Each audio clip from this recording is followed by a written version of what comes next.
ਵਾਹਿਗੁਰੂ ਜੀ ਕਾ ਖਾਲਸਾ ਵਾਹਿਗੁਰੂ ਜੀ ਕੀ ਫਤਿਹ। ਮੈਂ ਤੁਹਾਡੀ ਹੋਸਟ ਨੀਲਮ ਕੌਰ ਤੇ ਮੈਂ TV84 ਦੇ ਸਾਰੇ ਦਰਸ਼ਕਾਂ ਤੇ ਸਰੋਤਿਆਂ ਦਾ ਦਿਲੀ ਸਵਾਗਤ ਕਰਦੀ ਹਾਂ ਪ੍ਰੋਗਰਾਮ ਸੱਚੋ ਸੱਚ ਵਿੱਚ, ਜਿਹੜੇ ਇਸ ਪ੍ਰੋਗਰਾਮ ਨਾਲ ਦੇਸ਼ਾਂ ਵਿਦੇਸ਼ਾਂ ਤੋਂ ਜੁੜ ਚੁੱਕੇ ਨੇ। ਪ੍ਰੋਗਰਾਮ ਸੱਚੋ ਸੱਚ ਦੀ ਰੂਹਰਵਾਂ ਡਾਕਟਰ ਅਮਰਜੀਤ ਸਿੰਘ ਜੀ ਰੋਜ਼ਾਨਾ ਦੀ ਤਰ੍ਹਾਂ ਸਟੂਡੀਓ ਵਿੱਚ ਮੇਰੇ ਨਾਲ ਸ਼ਾਮਲ ਨੇ। ਆਉਣਾ ਮਿਲ ਕੇ ਅੱਜ ਦੇ ਅਹਿਮ ਇਸ਼ੂਜ਼ ਉੱਪਰ ਉਹਨਾਂ ਤੋਂ ਉਹਨਾਂ ਦਾ ਤਬਸਰਾ ਜਾਣਦੇ ਹਾਂ। जी डॉक्टर साहब वाहिगुरू जी का खालसा वाहिगुरू जी की फतेह। जी डॉक्टर साहब जी आया नु प्रोग्राम सचो सच विच बहुत शुक्रिया जी। डॉक्टर साहब आज 9 अप्रैल 2019 26 चेतनानुशाही संवत 551 ਦਾ ਦਿਨ ਹੈ ਤੇ ਡਾਕਟਰ ਸਾਹਿਬ ਪ੍ਰੋਗਰਾਮ ਸ਼ੁਰੂ ਕਰਨ ਤੋਂ ਪਹਿਲਾਂ ਅਸੀਂ ਆਪਣੇ ਦਰਸ਼ਕਾਂ ਤੇ ਸਰੋਤਿਆਂ ਨੂੰ ਹਮੇਸ਼ਾ ਤਰ੍ਹਾਂ ਦੱਸੀਏ ਵੀਅਰਸ, ਜੇ ਤੁਸੀਂ ਹੱਕ ਸੱਚ ਇਨਸਾਫ ਤੇ ਪੈਰਾ ਦਿੰਦਾ ਇੱਕੋ ਇੱਕ ਚੈਨਲ TV84 ਨੂੰ ਦੇਖਣਾ ਚਾਹੁੰਦੇ ਹੋ ਤਾਂ ਤੁਸੀਂ ਦੇਖ ਸਕਦੇ ਹੋ ਸਪੈਕਟਰਮ ਕੇਬਲ, ਆਰਸੀਨ cable, Belfast cable in Canada, roku, Jadoo box, ਸ਼ਾਵਾ, Facebook TV84 ਦੀ ਐਪ ਰਾਹੀਂ online streaming and IP box ਤੇ ਤੁਸੀਂ TV84 ਨੂੰ ਦੇਖ ਸਕਦੇ ਹੋ। ਵੀਅਰਸ, ਜੇ ਤੁਸੀਂ TV84 ਨਾਲ ਜਾਂ ਪ੍ਰੋਗਰਾਮ ਸੱਚੋ ਸੱਚ ਨਾਲ Facebook ਰਾਹੀਂ ਜੁੜੇ ਹੋ ਤਾਂ ਇਸ ਨੂੰ ਵੱਧ ਤੋਂ ਵੱਧ ਲਾਈਕ ਕਰੋ ਤੇ ਸ਼ੇਅਰ ਕਰੋ ਅਤੇ ਨਾਲ ਹੀ YouTube ਤੇ ਸਬਸਕ੍ਰਾਈਬ ਵੀ ਕਰੋ। Thank you so much. So keep watching TV84। ਜੀ ਡਾਕਟਰ ਸਾਹਿਬ ਪ੍ਰੋਗਰਾਮ ਸ਼ੁਰੂ ਕਰਦੇ ਹਾਂ ਅੱਜ ਦੇ ਪਹਿਲੇ ਅਹਿਮ ਇਸ਼ੂ ਦੇ ਨਾਲ। ਜੀ ਡਾਕਟਰ ਸਾਹਿਬ ਕੀ ਕਹਿਣਾ ਚਾਹੋਗੇ ਤੁਸੀਂ? ਦੇਖੋ, ਅਸੀਂ ਜਦੋਂ ਵੀ ਖਾਲਿਸਤਾਨ ਸਟਰਗਲ ਦੀ ਗੱਲ ਕਰਦੇ ਹਾਂ ਜੀ, ਇੱਕ ਗੱਲ ਹਮੇਸ਼ਾ ਜਿਹੜਾ ਮੈਂ ਸਮਝਦਾ ਵੀ ਸਾਡਾ ਅਹਿਮ ਨੁਕਤਾ ਹੁੰਦਾ ਹੈ ਗੱਲਬਾਤ ਦਾ, ਜੇ ਅਸੀਂ ਪੰਜਾਬ ਦੇ ਹਵਾਲੇ ਨਾਲ 1984 ਤੋਂ 1995 ਤੱਕ ਦਾ ਸੰਘਰਸ਼ ਦੇਖੀਏ ਜੀ, ਜਿਹੜਾ ਕਿ ਜੁਝਾਰੂ ਸਿੰਘਾਂ ਸਿੰਘਣੀਆਂ ਨੇ ਬੜੀ ਬਹਾਦਰੀ ਦੇ ਨਾਲ ਲੜਿਆ। ਬਿਲਕੁਲ। ਔਰ ਇਸ 'ਚ ਕੋਈ ਸ਼ੱਕ ਨਹੀਂ ਕਿ ਜੰਗ ਦੇ ਮੈਦਾਨ ਦੇ ਵਿੱਚ ਉਹਨਾਂ ਦੀ ਬਹਾਦਰੀ ਲਾਸਾਨੀ ਸੀ ਜੀ, ਉਹਨਾਂ ਦੀ ਕੁਰਬਾਨੀ ਲਾਸਾਨੀ, ਜਿਹੜੇ ਉਹਨਾਂ ਚੋਂ ਫੜੇ ਵੀ ਜਾਂਦੇ ਸੀ, ਜਿਵੇਂ ਅਖੀਰ ਤੱਕ ਪੋਟਾ ਕਰਕੇ ਵੀ ਭਾਵੇਂ ਉਹਨਾਂ ਨੂੰ ਕੱਟ ਦਿੱਤਾ ਜਾਂਦਾ ਸੀ, ਉਹ ਵਾਹਿਗੁਰੂ ਵਾਹਿਗੁਰੂ ਦੇ ਸਿਮਰਨ ਵਾਲੇ ਬਹੁਤ ਉੱਚੀਆਂ ਰੂਹਾਂ ਜਿਨ੍ਹਾਂ ਦਾ ਮਨੋਬਲ ਜਿਹੜਾ ਅਖੀਰਲੇ ਸਾਹ ਤੱਕ ਵੀ ਕਾਇਮ ਸੀ ਔਰ ਉਹਨਾਂ ਨੇ ਕਦੇ ਵੀ ਆਪਣੀ ਮੂਵਮੈਂਟ ਦੇ ਨਾਲ ਬਿਟਰੇ ਨਹੀਂ ਕੀਤਾ ਜੀ। ਪਰ ਇੱਕ ਐਸਪੈਕਟ ਜਿਹੜਾ ਅਸੀਂ ਹਮੇਸ਼ਾ ਹਾਈਲਾਈਟ ਕਰਦੇ ਹਾਂ ਕਿ ਸਾਡੀਆਂ ਦੋ ਫੇਲਿਅਰਸ ਉਸ ਪੀਰੀਅਡ ਦੇ ਵਿੱਚ ਵੀ ਔਰ ਕਿਸੇ ਹੱਦ ਤੱਕ ਹੁਣ ਵੀ ਨੇ। ਪਹਿਲਾ ਮੈਂ ਕਹਾਂਗਾ ਕਿ ਜਿੱਥੇ ਹਕੂਮਤ ਦੇ ਕੋਲ ਮੀਡੀਆ ਤੰਤਰ ਸੀ, ਉਹਨਾਂ ਦੇ ਕੋਲ ਟੀਵੀ, ਅਖਬਾਰਾਂ, ਉਹਨਾਂ ਜ਼ਮਾਨਿਆਂ 'ਚ ਸੋਸ਼ਲ ਮੀਡੀਆ ਤਾਂ ਹੈ ਨਹੀਂ ਸੀ, ਬਿਲਕੁਲ, ਤੇ ਸਾਡੇ ਕੋਲ ਵਰਡ ਆਫ ਮਾਊਥ ਤੋਂ ਬਿਨਾ ਉਹ ਵੀ, ਕਿਉਂਕਿ ਬਹੁਤ ਸਾਰੇ ਗੁਰਦੁਆਰਿਆਂ ਦੇ ਉੱਤੇ ਆਲਰੇਡੀ ਜਾਂ ਸਿੱਧੇ ਤੌਰ ਤੇ ਭਾਰਤੀ ਏਜੰਸੀਆਂ ਦੇ ਪ੍ਰਭਾਵ ਵਾਲੇ ਲੋਕ ਸੀ ਜਾਂ ਡਰੇ ਹੋਏ ਲੋਕ ਸੀ ਜੀ। ਸੋ ਕੁੱਲ ਮਿਲਾ ਕੇ ਇਸ ਪੱਖੋਂ ਅਸੀਂ ਜ਼ਰੂਰ ਮਾਰ ਖਾਧੀ ਕਿ ਦੁਸ਼ਮਣ ਨੇ ਆਪਣਾ ਝੂਠ, ਆਪਣਾ ਕੱਚ ਵੀ ਜਿਹੜਾ ਹੈ ਉਹ ਸੱਚ ਬਣਾ ਕੇ ਵੇਚਿਆ ਜੀ, ਔਰ ਅਸੀਂ ਆਪਣਾ ਸੱਚ ਜਿਹੜਾ ਸੀ, ਹਕੀਕਤ ਜੋ ਕੌਮ ਦੇ ਨਾਲ ਜ਼ੁਲਮ ਹੋਇਆ ਹੋ ਰਿਹਾ ਸੀ, ਜੋ ਬਹਾਦਰੀ ਦੀਆਂ ਦਾਸਤਾਨਾਂ ਸਨ, ਉਹਨਾਂ ਨੂੰ ਅਸੀਂ ਨਹੀਂ ਨਰੇਟ ਕਰ ਸਕੇ। ਦੁਸ਼ਮਣ ਨੇ ਇਸ ਨੂੰ ਆਤੰਕਵਾਦ, ਅਲਗਾਵਵਾਦ, ਉਗਰਵਾਦ ਔਰ ਹੋਰ ਬਹੁਤ ਸਾਰੇ ਇਸ ਕਿਸਮ ਦੇ ਨਾ ਪੱਖੀ ਲਫ਼ਜ਼ਾਂ ਦੇ ਨਾਲ ਬਦਨਾਮ ਕੀਤਾ ਪੁੱਜ ਕੇ। ਔਰ ਦੂਸਰੀ ਫੇਲਿਅਰ ਜੋ ਉਸ ਦੌਰ ਦੀ ਕਹਿਣੀ ਹੋਏ ਕਿ ਸਾਡੇ ਜੁਝਾਰੂ ਰੈਂਕਸ ਦੇ ਵਿੱਚ ਵੀ ਭਾਰਤੀ ਖੁਫੀਆ ਏਜੰਸੀਆਂ ਦੀ ਘੁਸਪੈਠ, ਜਿਸ ਨੂੰ ਸਾਡੇ ਬਹਾਦਰ ਯੋਧੇ ਜਿਹੜੇ ਨੇ ਉਹ ਨਾ ਪਛਾਣ ਸਕੇ, ਨਾ ਉਹਨਾਂ ਨੂੰ ਜਿਹੜਾ ਉਹ ਨਖੇੜ ਸਕੇ। ਨਤੀਜੇ ਦੇ ਤੌਰ ਤੇ ਇੱਕ ਤਾਂ ਜ਼ਰੂਰ ਹੁੰਦਾ ਜਦੋਂ ਵੀ ਕੋਈ ਹਥਿਆਰਬੰਦ ਮੂਵਮੈਂਟ ਚੱਲਦੀ ਹੈ, ਉਹਦੇ 'ਚ ਇੱਕ ਐਲੀਮੈਂਟ ਤਾਂ ਕ੍ਰਿਮੀਨਲ ਐਲੀਮੈਂਟ ਹੁੰਦਾ ਜਿਹਨਾਂ ਨੇ ਕ੍ਰਾਈਮ ਕਰਨਾ ਹੁੰਦਾ। ਉਹ ਕੋਈ ਨਵੀਂ ਗੱਲ ਨਹੀਂ ਹੈ। ਉਹ ਜੇ ਅਸੀਂ ਬਾਬਾ ਬੰਦਾ ਸਿੰਘ ਬਹਾਦਰ ਦੇ ਦੌਰ ਤੋਂ ਵੀ ਦੇਖੀਏ ਕਿ ਜਿੱਥੇ ਹਮਲਾ ਹੋ ਕੇ ਵਿਕਟਰੀ ਹੁੰਦੀ ਹੈ, ਦੁਸ਼ਮਣ ਆਉਣ ਦਾ ਰਨ ਹੁੰਦਾ ਹੈ, ਤੇ ਇਹ ਜਿਹਨੂੰ ਮੁਲਖਈਆ ਕਹਿੰਦੇ ਸੀ ਪੁਰਾਣੇ ਜ਼ਮਾਨੇ ਦੇ ਵਿੱਚ, ਮੁਲਖ ਤੋਂ ਬਣਿਆ ਆਮ ਲੋਕ ਵੀ ਜਿਹੜੇ ਨੇ ਉਹ ਲੁੱਟਮਾਰ ਦੇ ਵਿੱਚ ਸ਼ਾਮਲ ਹੋ ਜਾਂਦੇ ਸੀ ਜਾਂ ਹੋਰ ਬਹੁਤ ਸਾਰੀਆਂ ਜਿਹੜੀਆਂ ਗੈਰ ਇਖਲਾਕੀ ਹਰਕਤਾਂ ਵੀ ਉਹ ਕਰਦੇ ਸੀ। ਔਰ ਇਹ ਜਿਹੜਾ ਬਹੁਤ ਵਾਰੀ ਫਿਰ ਖਾਤੇ ਉਹਨਾਂ ਦੇ ਹੀ ਪੈਂਦਾ ਹੈ ਜਿਨ੍ਹਾਂ ਦੀ ਉਹ ਮੂਵਮੈਂਟ ਹੁੰਦੀ ਹੈ। ਸੋ ਇਹੀ ਕਾਰਨ ਹੈ ਕਿ ਜਦੋਂ ਅਸੀਂ ਬੰਦਾ ਸਿੰਘ ਬਹਾਦਰ ਦੇ ਦੌਰ 'ਚ ਵੀ ਦੇਖਦੇ ਹਾਂ, ਕੁਝ ਇਤਿਹਾਸਕਾਰਾਂ ਨੇ ਉਹਨਾਂ ਦੇ ਨਾਲ ਜਿਹੜੀਆਂ ਘਟਨਾਵਾਂ ਜੋੜੀਆਂ ਉਸ ਪੀਰੀਅਡ ਦੇ ਵਿੱਚ, ਉਹ ਉਹਨਾਂ ਦੀਆਂ ਨਹੀਂ ਸਨ, ਪਰ ਮੁਲਖਈਆ ਜਾਂ ਉਸ ਦੇ ਨਾਲ ਜੁੜਿਆ ਕ੍ਰਿਮੀਨਲ ਐਲੀਮੈਂਟ ਉਹ ਇਸ ਦੇ ਲਈ ਜ਼ਿੰਮੇਵਾਰ ਸੀ, ਪਰ ਮੂਵਮੈਂਟ ਦੇ ਖਾਤੇ 'ਚ ਪੈਂਦਾ ਰਿਹਾ। ਹੁਣ ਦੇ ਦੌਰ 'ਚ ਵੀ ਜੇ ਅਸੀਂ ਜੁਝਾਰੂ ਲਹਿਰ ਦੇ ਵੇਲੇ ਵੀ ਦੇਖੀਏ, ਜੇ ਤੁਸੀਂ ਉਸ ਜ਼ਮਾਨੇ ਦੇ ਈਵਨ ਪੁਲਿਸ ਰੈਕਡ ਕੱਢ ਲਓ 10, 12, 15 ਸਾਲ ਦੇ, ਤੇ ਤੁਹਾਨੂੰ ਉਹਦੇ 'ਚ ਕਤਲ ਦੀਆਂ ਘਟਨਾਵਾਂ, ਵਾਰਦਾਤਾਂ, ਜਿਹੜੇ ਨਾਰਮਲ ਮਰਡਰ ਬਦਲੇ ਵਜੋਂ ਹੁੰਦੇ ਸੀ, ਜਾਂ ਕੋਈ ਜਿਹੜੇ ਬਦ ਇਖਲਾਕੀ ਦੀ ਵਜ੍ਹਾ ਨਾਲ ਹੁੰਦੇ ਸੀ, ਜਾਂ ਚੋਰੀਆਂ ਜਾਂ ਡਾਕੇ, ਜਿਹੜਾ ਕ੍ਰਾਈਮ ਹਮੇਸ਼ਾ ਹੁੰਦਾ ਹੈ।